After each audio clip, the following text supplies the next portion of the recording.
thank you so much. Thank you. I'm praying that this time the power doesn't go out. I'm really great. But my presentation is going to be short, and then I know people have a couple of questions in regards to everything I'm going to talk about. I'm going to talk about today in regards to the virtual assistant space. That's the angle I'm going to come from. But you can ask me anything in regards to remote work, especially in the marketing aspect. And if it's outside of that, maybe I have some referrals, and yeah, you can ping me and we can talk about that. So let me just grab my presentation, just 1 second. And then we can start talking.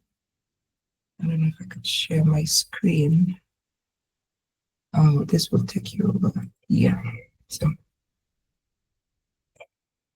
I guess I'm sharing my screen now. Should be this. 1 second.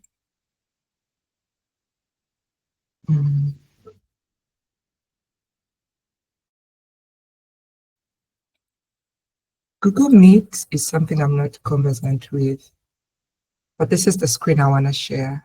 But I don't. So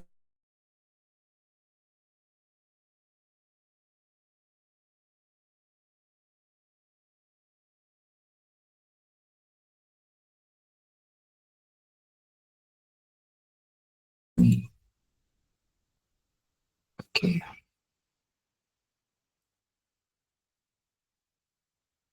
This is what I want to present. So I'm going to be changing slowly as we talk. Anyway, so let's talk about what is a virtual assistant. But just to give you guys a bit of an introduction about me, let's talk about who I am.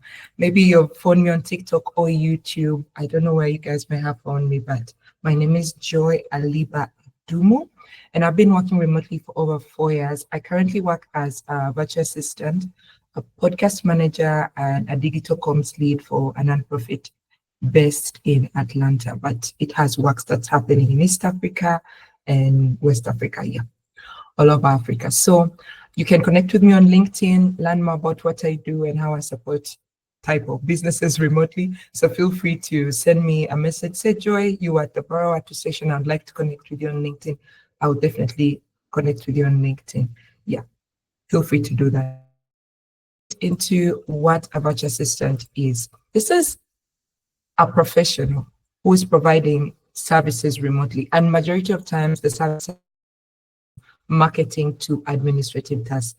VAs are normally hired to do marketing tasks. If you take a look at the things that VAs are hired for, a lot of them span from marketing to admin tasks. Even a bit of tech can come in there, but majority of it is marketing to administrative tasks. Let's talk about why the virtual assistant space is in demand right now.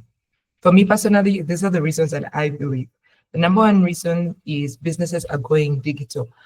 I think my virtual assistant business really grew when the pandemic happened. Majority of businesses realized the importance of going digital, and boom, they started moving online. They got into e-commerce, remote teams. They started doing a lot of digital marketing, and they needed extra hands. And that's where virtual assistants come in. That's where we come in to support business owners with their admin, scheduling, social media, as well as their customer service.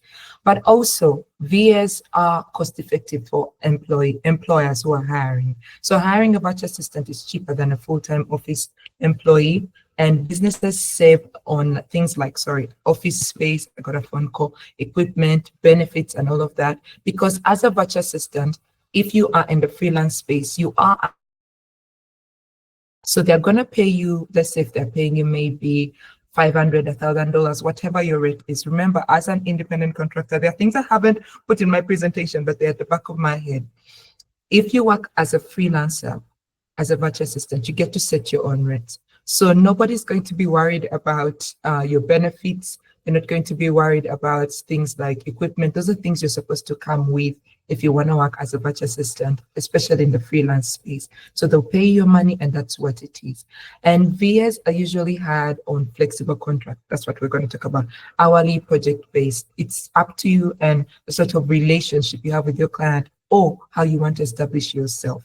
So it's very cost effective for employers, especially people in the US who have understood that I can hire a virtual assistant in an African country and pay them this amount of money, but it's almost impossible for me to get somebody in the US to do this kind of work at this rate. Another thing is remote work is the new normal. I don't know about you guys, but for me, to get me back in that hard. Like since COVID-19, we've been remote. Remote collaboration tools have become a thing, a standard. Zoom, Slack.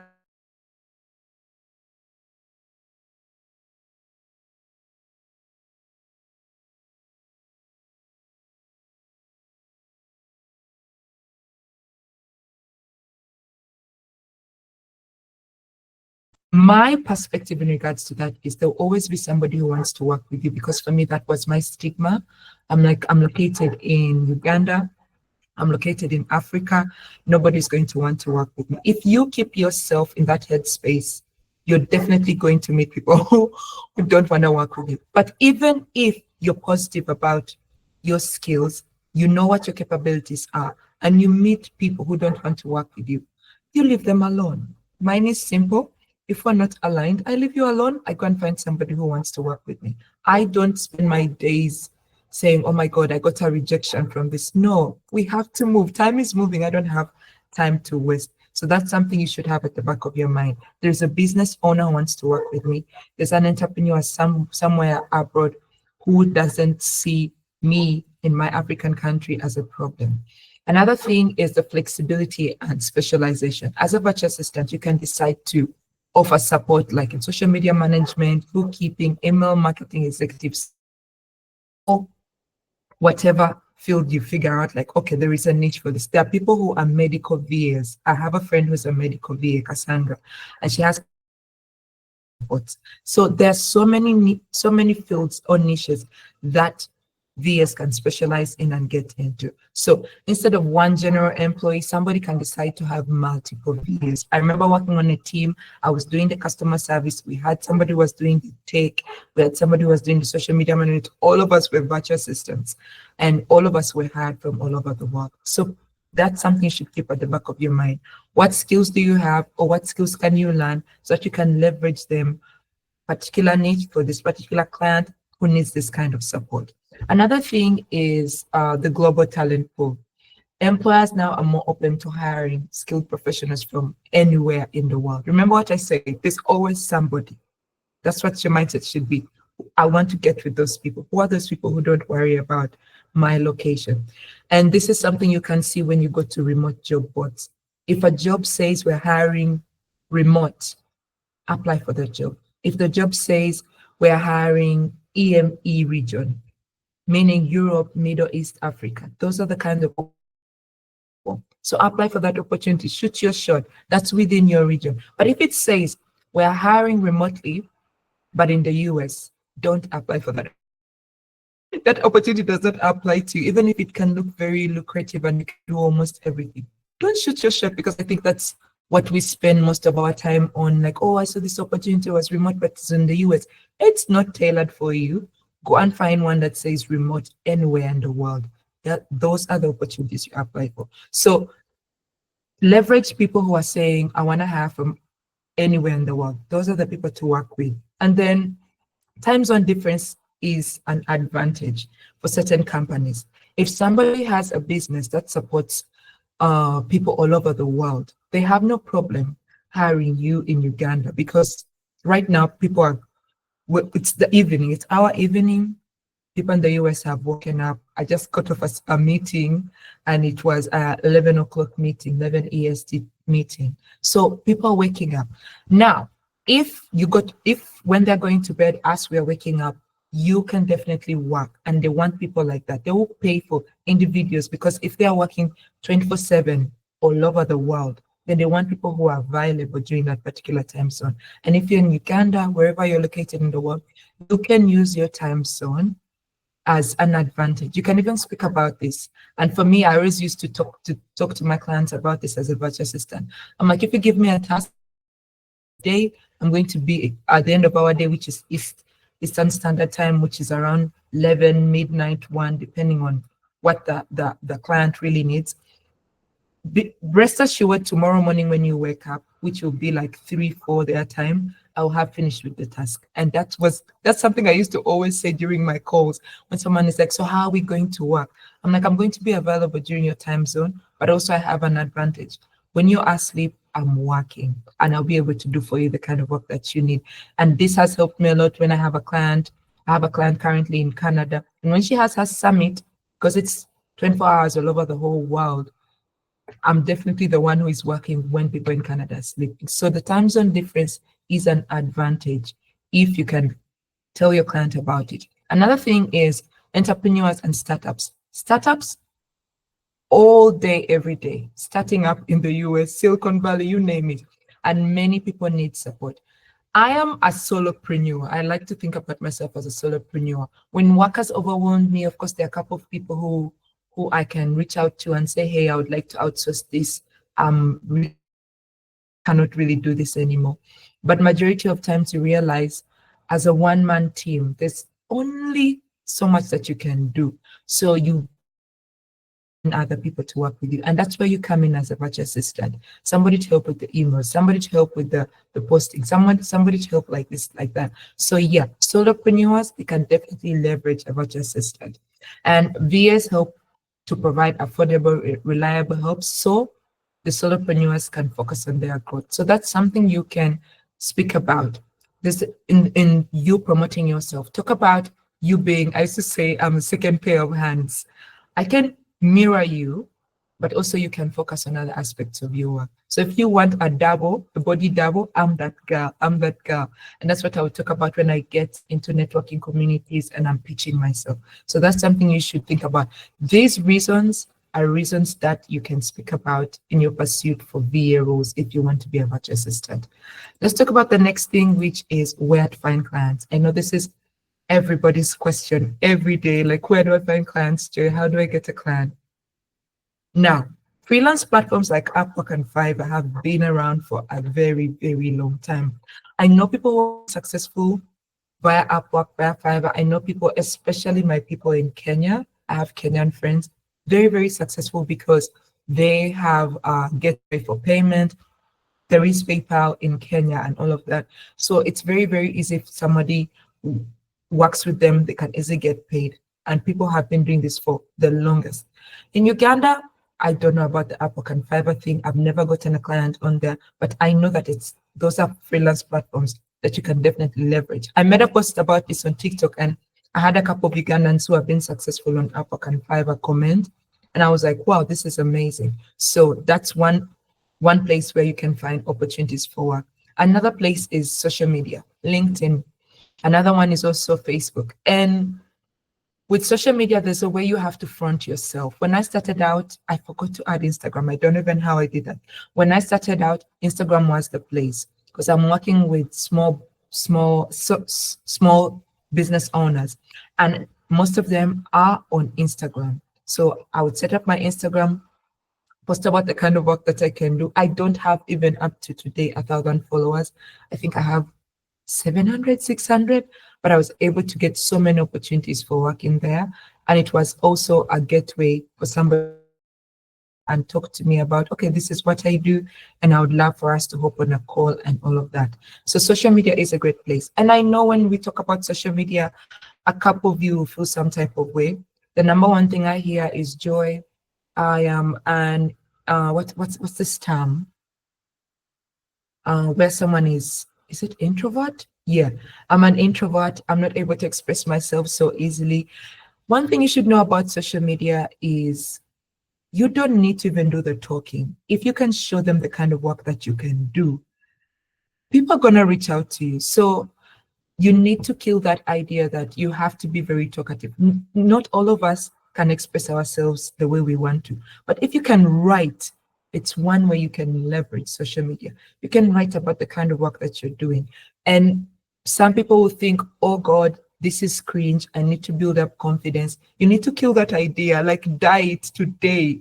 Like it needs to die. Because in this day and age, if you want opportunities outside of your country, we definitely need to have a digital footprint. And what is that? social media. And yes, it will be cringe. When I started posting on TikTok, I almost died that week. I was like, wow, you people, this is not something that comes easy because you see the opportunities that open up for you as an individual when you speak up. People who are expressive, they think about them like, oh, this person has their stuff going on together.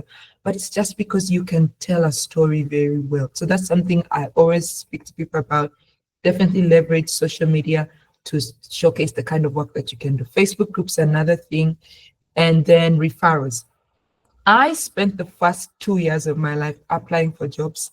I left my 9 to 5 job.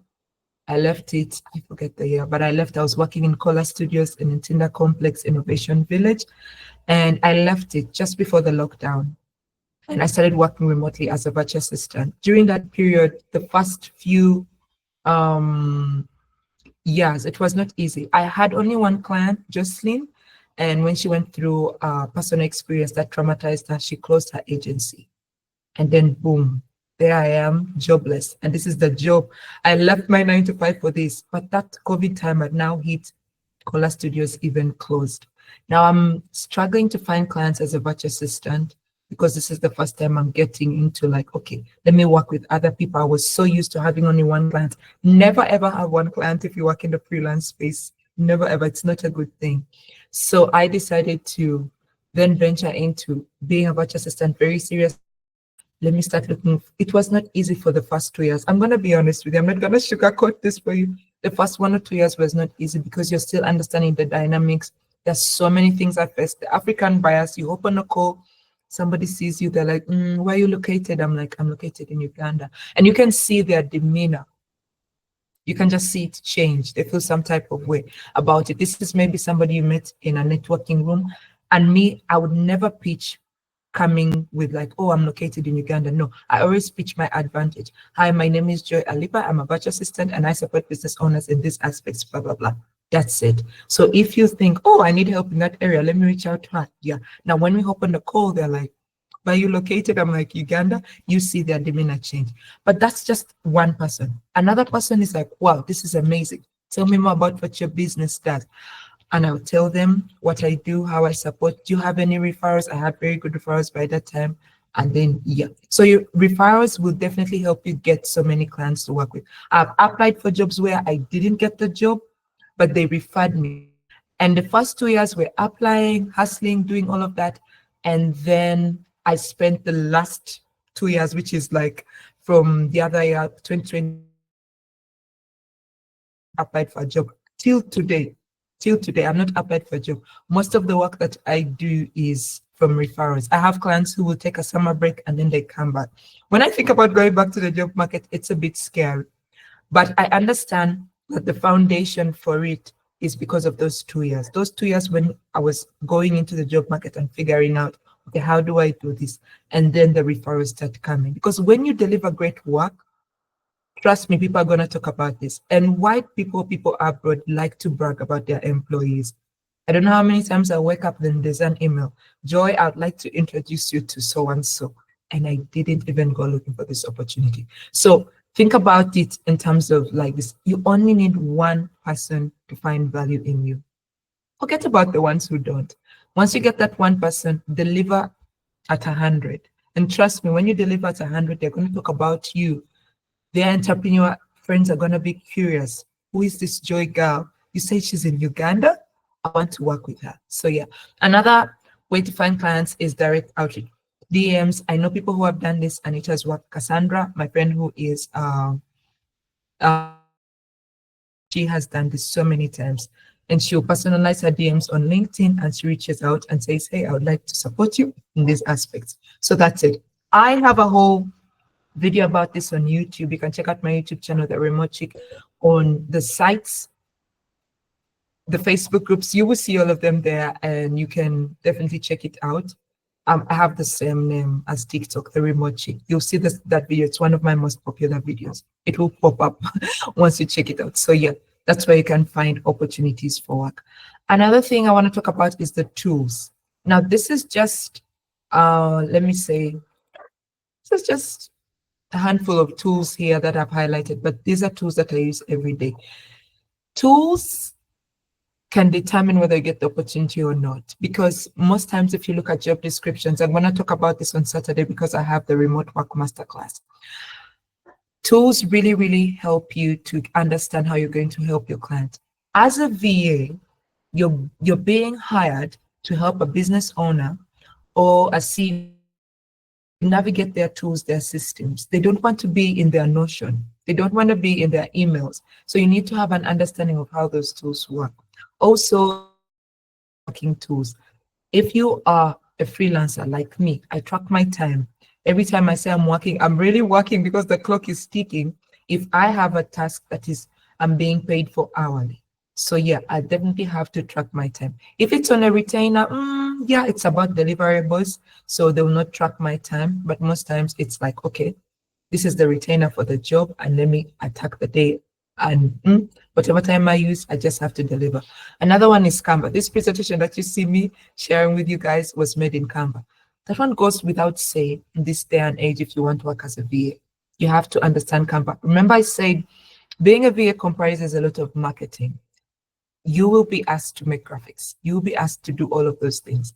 Things like Calendly is like a tool that will help you book time. So someone will say, do you know how to operate Calendly? Because if you're working for a CEO, you're going to be sharing Calendly to these people who want to connect with him or her. You need to know how those tools work. Things like Google Drive, Dropbox, they sound so simple, but you will see them in the job description. Somebody who is conversant with these tools. Are you conversant with Trello? Are you conversant with Asana? And I know if this is the first time you're hearing these tools, they might operate, but there is something called Google, and I know you guys have interacted with Google. There is nothing under the sun, I believe, that is not on YouTube or Google. If you want to know how to use Trello, there's somebody who made a video like 5 years back or even 2025. So whenever I would get job descriptions when I was starting to work as a virtual assistant, I didn't know the tools. So what I would do is I would go and watch videos for the tools. And most of the tools, you can just sign up using your email. And you realize that the tool is so easy to use. Like now, when I think about things like Trello and Asana, what was I scared about when applying for these tools? Because knowledge is power. And when you don't have it, you're like, oh my God, I'm very clueless. This thing is hard to do. When you go and watch the tutorial on how Asana actually works, you're like, wow, this is so easy to do. So for me, if there's something I can tell you, if you're looking for opportunities for work, always look at the job description of the job that you're looking for. And if there are terms that Google them on the spot, watch a couple of videos and boom, you have knowledge about the tool. But there are some, of course, which will be complex. They will require you to and have maybe contacts. But majority of them, I'm telling you, they don't require you to have all those contacts or different information for you to actually work the tool. You just need to have knowledge of how the tool operates. Yeah. So that's it for the tools. Another thing is pricing and positioning. This one is very, very important. I'm going to talk about this in the freelance space because right now I work freelance. That means I don't only work for one person. I work with a number of people. The number one thing is to start modest, build confidence, grab testimonials. I am a very, very strong proponent of pro bono work. And I know some people don't like doing pro bono work. By that, I mean volunteering. Some people don't like it. But for me, when I started out, I've lost now my content manager role at the agency. I'm going to become a virtual assistant. How do I break through into this industry? And personally, I believe the fastest way to break into any industry is to go pro bono. Companies will always be looking for somebody who is willing to volunteer. But volunteering should be, I want this experience so that I can get better opportunities. Because if you lock yourself out and you're stuck in your house and say, I've been applying for a job today in 2025, I wouldn't just apply for a job. I would apply for a job while gaining experience in something in my field of work. So for instance, I went to school for mass comm. I have a degree in mass communication, and I'm looking for a job in comms. I would be applying for comms jobs or volunteering at some non-profit somewhere. I don't care how much money they're paying me because the skills, the experience It's what I'm gonna take when somebody gives me a shot. That's what I'm gonna talk about, my portfolio. So for me, I would do this. I would go into these Facebook groups, I introduce myself, and I say, this is what I do, and I'm looking to work with somebody in exchange for a testimonial. Remember, these people don't know you. They don't know you, and you're trying to build rapport and build confidence. So you're like, let me get into this place. If one person gives me a shot, and I would also definitely have details of the kind of business I wanted to work with. I wanted somebody who was serious, but maybe they didn't have the money to hire somebody. If they're serious about their business and how it's growing, those are the people I want to work with. And I would, minimum I'm gonna volunteer or work with you for is 1 or 2 months. And within those months, I picked up something as I'm applying for opportunities for work. And I remember the first job that I got was with a company in the UK, Civitas Post. And I met the CEO founder, Lorena Jimenez. And she said to me, I am in the UK. Are you okay working UK time zone? It's practically the same time zone as ours. I said yes. And we had worked for only 1 month. And after 1 month, she said to me, can we have a call? I said, yeah, that's okay. And she asked me, Joy, how much money do you want me to pay you? And I was like, wow, this is cool. I told her how much money I wanted to be paid. And if you guys think that being paid in the dollar is good, can you imagine being paid in pounds? And it was just an internship. It was for over a year. And then she moved to Vietnam. And so everything, the work dynamics changed. But it was amazing to see that.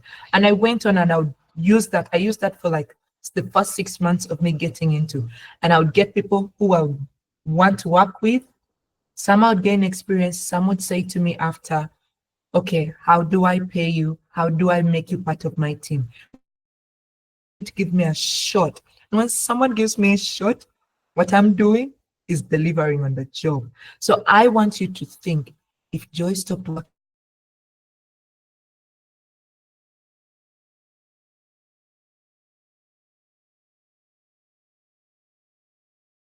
this, how much money do you want?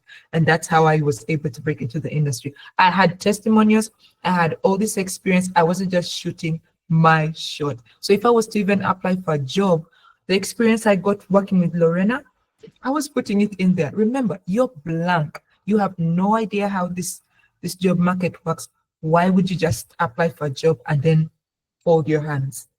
If you have a roof over your head, you have Wi-Fi, there shouldn't be any reason why you're not thinking about pro bono work here and there. So for me, those are my few cents on pro bono work. You can agree or disagree, but for me, it has worked for me. Another thing is, when I was starting out with the pricing, I would make sure that my pricing in the beginning, it was a bit modest. But with time, as I gained experience, my pricing kept increasing. I went from working at $3 to increasing my rate to $20 to $25, and I would keep on increasing it per hour. And also my retainers changed. If I was offering a retainer of $100, now the retainer was going to like, okay, I'm going to charge somebody $500 for this retainer, or $1,000, dependent on what the kind of work that the person has given me. Slowly, you start. And then raise your rates as you gain your skills. Also, value-based pricing. Charge for solving a problem, not just for hours. There's work that somebody can give you. And then you're like, how can I actually charge this person hourly? No. If someone wants you to help them behind their it's their summit, they want you to do customer service, they want you to do back-end support during an online summit, that's the kind of work that you charge for a retainer. It's not just for hours. You say, I'm going to do this job for you over the next 3 days because your summit is online, and I would love to be paid $600 for this particular task. So that's how I normally think about it in terms of pricing and positioning. Then you can also be niched as a social media VA. You can have your packages well set. As an e-commerce virtual assistant, you can have your packages well set, even as an executive VA. So think about it in terms of like, how do I set myself up in terms of starter, growth, premium? So if somebody wants to work with me, you can say, yeah, hourly, this is how much I would. These hours, I then go into retainer. So for me, that's how I run things on my end when it comes to pricing. But if I was starting out today, my motto is I go low so that I can go high soon. Yeah, so that's my thought process. Another thing is, final key takeaways.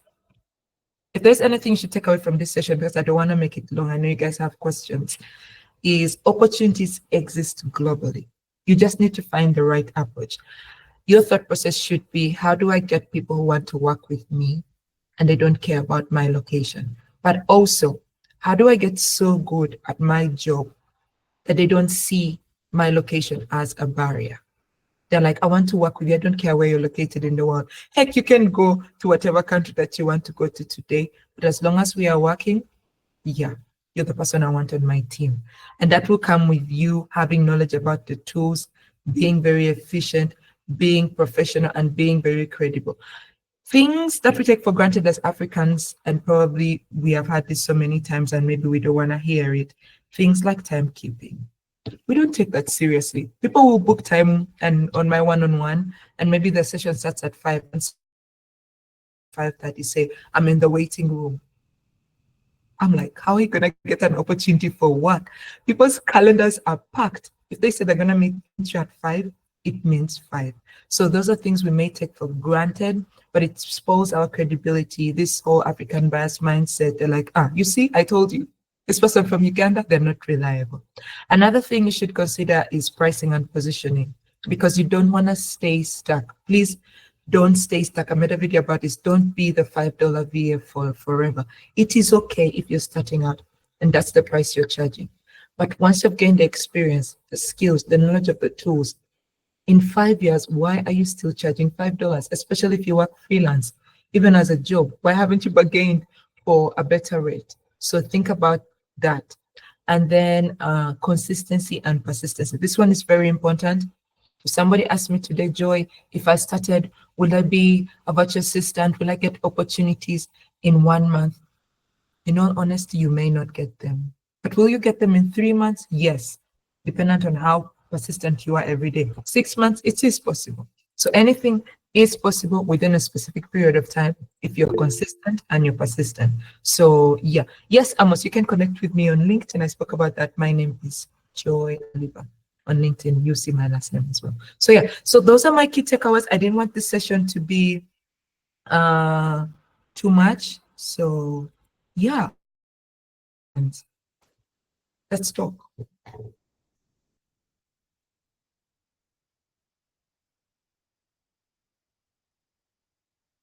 Mm.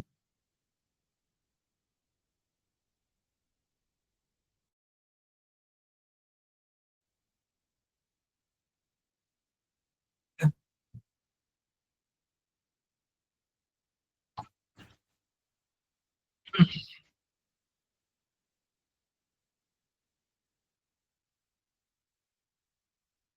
Yes.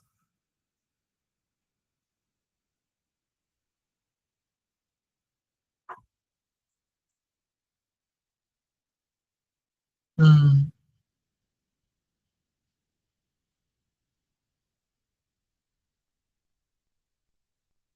It is.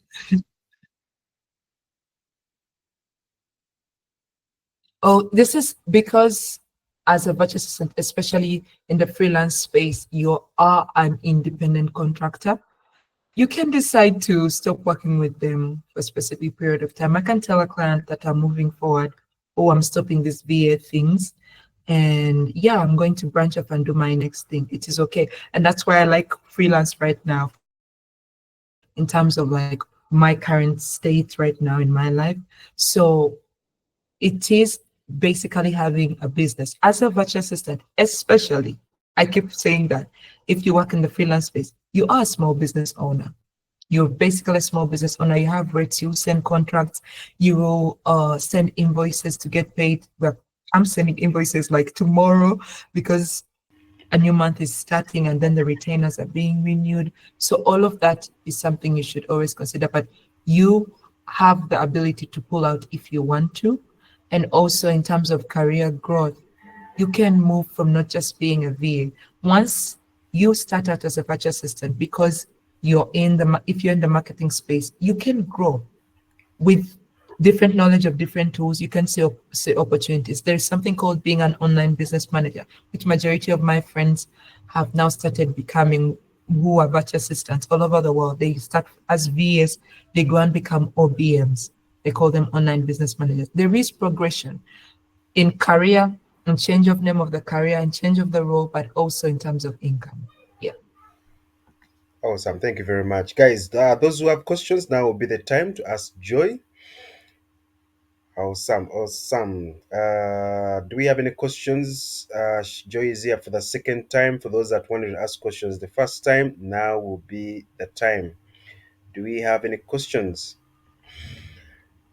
Joy, I think last time we talked about work hours, and from your point of view, which regions pay better?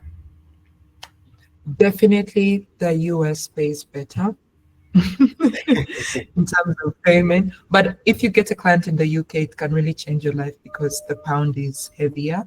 But the US, they're very, very accommodative in terms of like, okay, you're located on the other side of the world, but can you deliver? In the UK, you can find a bit of people saying, okay, we shall see about this. But in the US, they're quite ahead in this remote work things and they're very accommodative. Yeah. Mm. Yeah. Last time you mentioned also something about the payment, and now that I'm thinking about it, I Yes. know it's a question of trust, but it's almost like Mm. a Mexican stand of who delivers first. Do you get the Mm. payment first? Do you do the work first? In the beginning, are you taking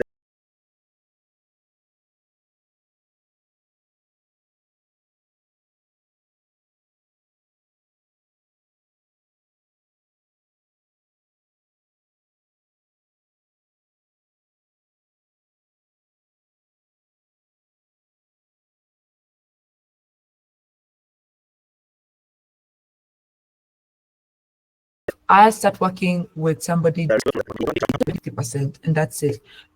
The thought process is we are business to business. So this is the framework under which I operate. So I'm letting you know because you want my support. You're the one who has come to me. Yes, I might have pitched myself, but this is how I operate. And I make sure that they're comfortable with it. If they feel some type of way, I'm like, okay, let's see. What are you saying? When do you want to offer payment? And I listen to their dynamics. So if it works for me and if it's in my favor, well and good. But 9 out of 10 times, it's always 50%. If you are a referral from one of my clients, I always ask about your payment dynamics. Then people will say, maybe I'll pay you bi-weekly or I'll pay at the end of the month. That's those exceptions are only offered to people who are referrals who have come from my client. And I tell them, I'm trusting you because I trust Laura. I'm trusting you because I trust Tanika. And if you bail on me, then you know you're going to have a problem with her as well. So that's how for me I operate in terms of payment. I must have asked a good question about what means of payment do you use? I said something in the beginning about us not having PayPal in Uganda. And yeah, we don't have PayPal. I know that there are a couple of people who say they can help you open up a PayPal account, but I'm a bit fidgety about that because when I tried in the beginning, I lost my PayPal account like that. So I cannot even open a PayPal account in my name. PayPal runs a tight ship, they're strict. So for me, I like to tell them that they can pay me via Wise. They can pay me via Wild Remit. You can receive money via Tel Money. You can receive money via Sendwave. But Wise is the most popular and it's used all over the world. My brother works as an email marketer for an agency in the US and they're paid via Wise. Even for the nonprofit that I work for, we are all paid via Wise. So it is very possible for you to get paid using other platforms. If you're good at what you do, trust me, nobody's going to have a hard time hopping on a payment gateway to pay you. They will be very open minded. Yeah. Mm.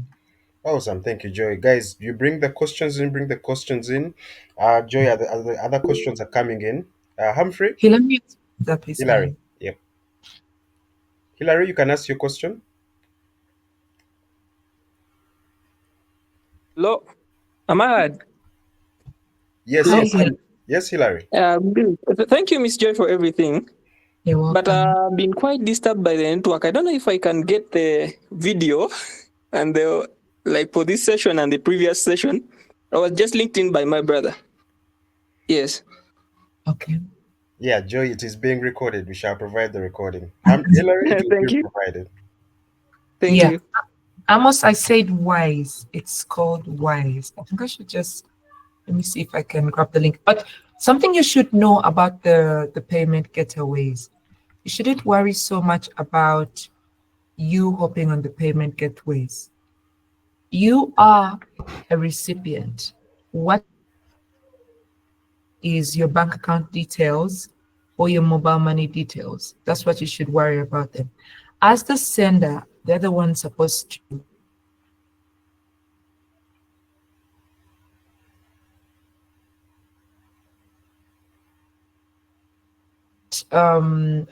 for things like World Remit, we cannot receive money via mobile money because of our situation and how they feel about us and some of our laws. But Airtel money you can still receive. I still receive up to today.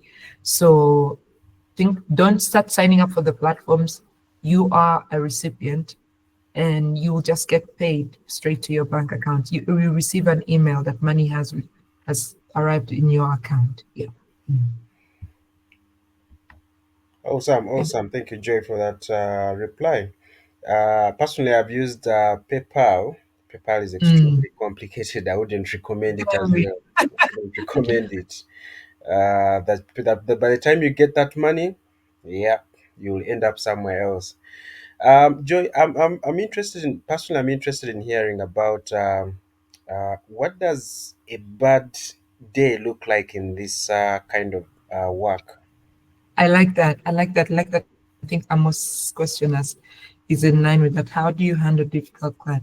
A bad day for me would look like power going out, and yet I have there's something that people on TikTok keep telling me to get when I complain about the power. I forget the name, but it's an extra power source. If you have money for it, it's something you can get.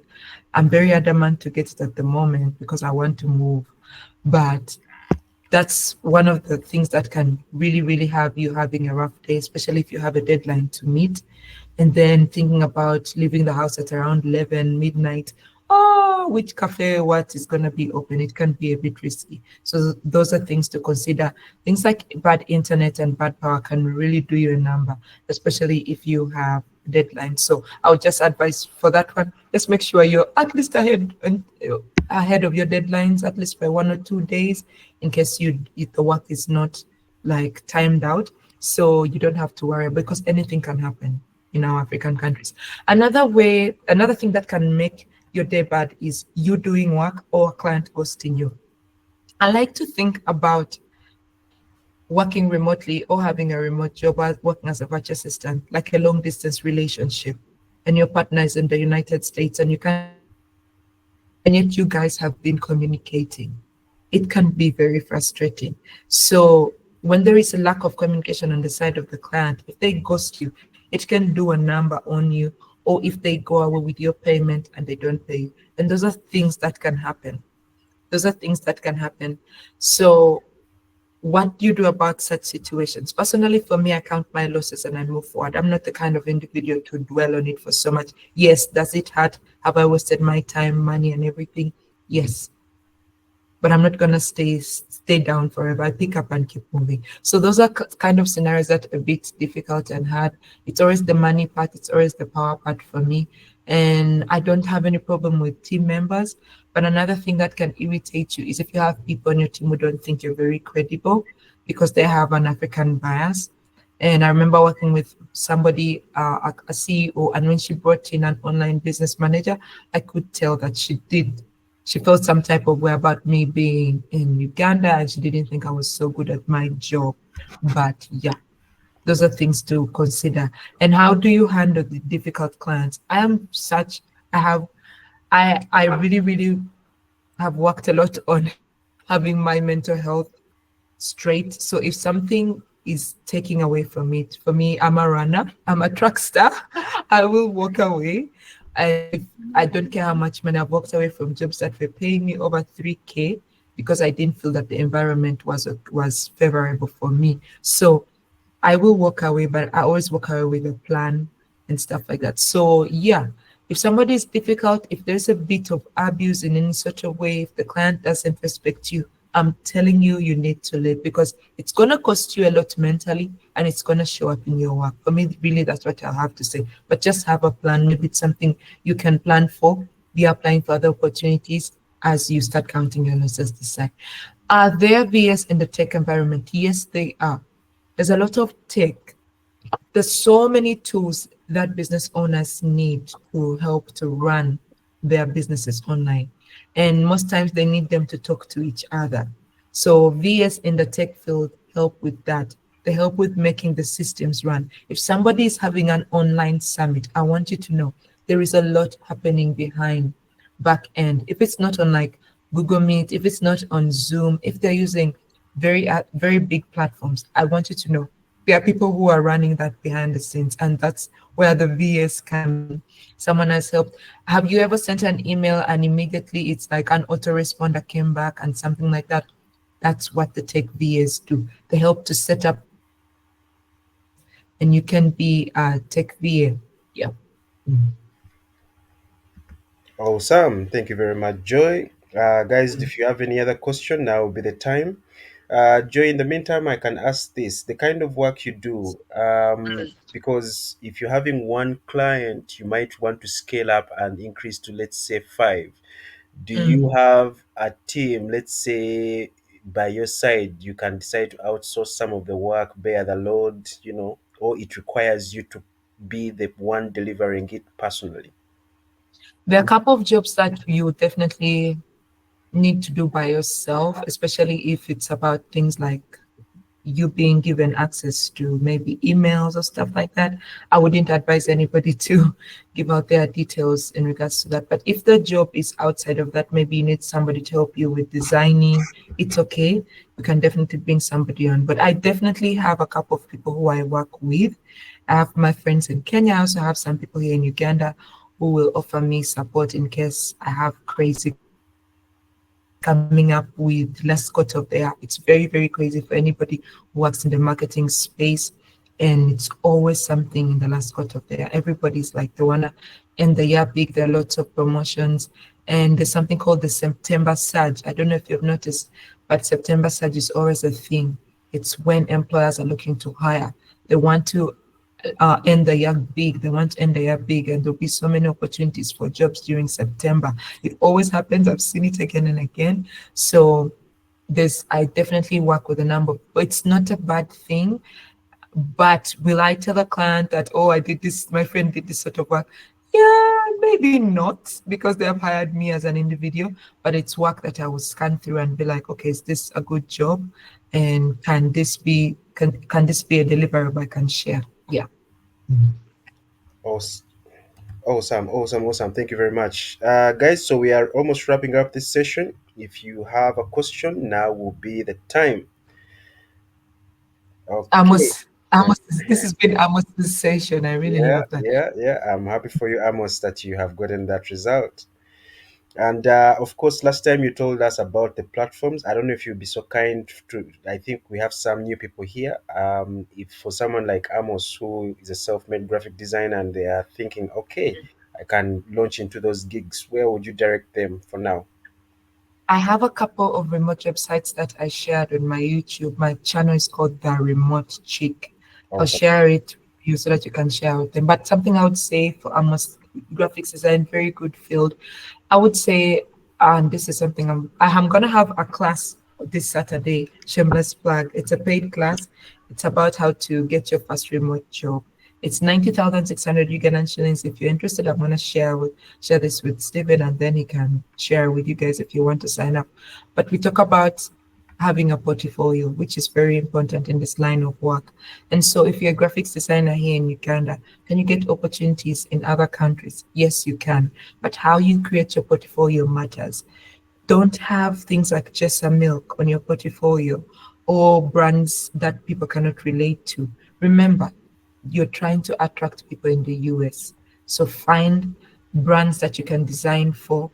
You can have two portfolios, one for home base, one for out base, who you're looking those people you're looking to get to work with outside of Uganda. I wouldn't advise anybody, because most times when people send me their portfolios, Joy, I've been looking for an opportunity for over 3 months. I'm like, share with me your portfolio. See, the client, when they look at it, they can't relate. They don't know just that. They don't know all these brands you've designed for. But if you put brands that they know, you can just Google popular home brands in the US. Trust me, they will relate one way or another. Yeah. Thank you very much, Joy. This will be my final question. What does the future of virtual assistants look like, especially for us Ugandans? What does it look like? For example, I mean, we have started various things. I mean, we are in the era of AI. If you were to advise someone Yes. to think about things they can learn, where would you take that Yeah. conversation? Yeah. For me, I know that the conversation of AI has been something that has been raised over the last few months with ChatGPT getting better. This whole year, I feel, has been the year of AI and what it can do. I try not to dwell so much and worry about that because I feel like there are limitations to AI and its critical thinking. And yes, it can be used as a tool. We use it even at work in certain incidences to help us a lot with the kind of work that you can do. We have a chat GPT for the company I work for in Canada, and we have fed it all our information. But ever since those aspects came in, we are trying to involve them into the businesses and see how we can work with them, not them coming for our jobs. So for me, that's what I would say. I'm like, how do you make AI work for you in the space that you're in? But also, I would skill stacking. There is work that you can look at, and you know definitely technology cannot give you this, especially in the line of work that. So I would say, how do how do you partner with AI to give you an upper hand? Have knowledge of the tools. Don't look at them as tools that are coming for your job. No, they can actually simplify your work. But at the end of the day, how do you also skill stack? Because if they say, oh, we don't need a virtual assistant for this sort of job and everything, then you're left with nothing. So for me, it's not, it's, I think I'm going to worry about it when I cross, when it starts affecting me personally. But of late, no, it has not yet affected me as an individual. Of course, the future is coming and people keep developing the craziest things. But there is something about certain jobs that you do as a virtual assistant. For example, customer service for my client in Canada. If I think about it, I don't know who can do the sort of work that I do. Because if someone says, I'm trying to access this, I need my password, blah, blah, blah, I'm think about how AI is going to move from here and then go this other side. I just think about it in terms of that. Is it possible? Maybe it is, but for now it's not. So that's what my thought process is. Awesome, awesome, guys. We have come to the end of this presentation. I would like to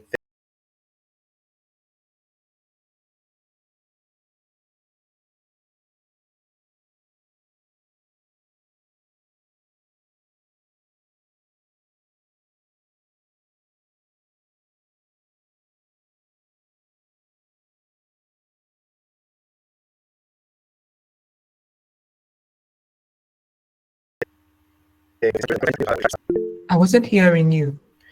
Yeah, yeah. Sorry about that. I had a bit of those are some of the problems we have with internet. No problems.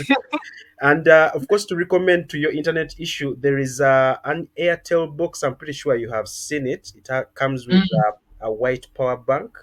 It kind of I've seen it. helps if power goes Mm. away. You can definitely be able to use that. Oh, Yeah. okay. So I mean, subscription is 130. You get the box and you can follow from there. So it can Oh, that, definitely help with that. But thank you very much for joining us and doing this with us. I'm grateful, and I hope I can see you. We have another discussion somewhere. We have a book club where we are looking forward to seeing you I'm, there. I'm definitely looking forward to joining the book club. I know Awesome, we're in talks and I'll awesome, definitely awesome. talk. So, ladies and gentlemen, thank you very much for joining us this session. I would like to wish everyone a wonderful week and weekend. And once again, this is Value Thursday. This is free of charge. Joy shared something that she has a course that you can participate in to learn more about But virtual assistants. I will yeah, be posting the link in the group, and you can be able to contact her personally in case you want to start that journey. But otherwise, Joy and the rest of everyone here, thank you very much and good evening. bye guys. Bye guys. Let me drop the link in the bio in the chat. Yeah. All right. Bye.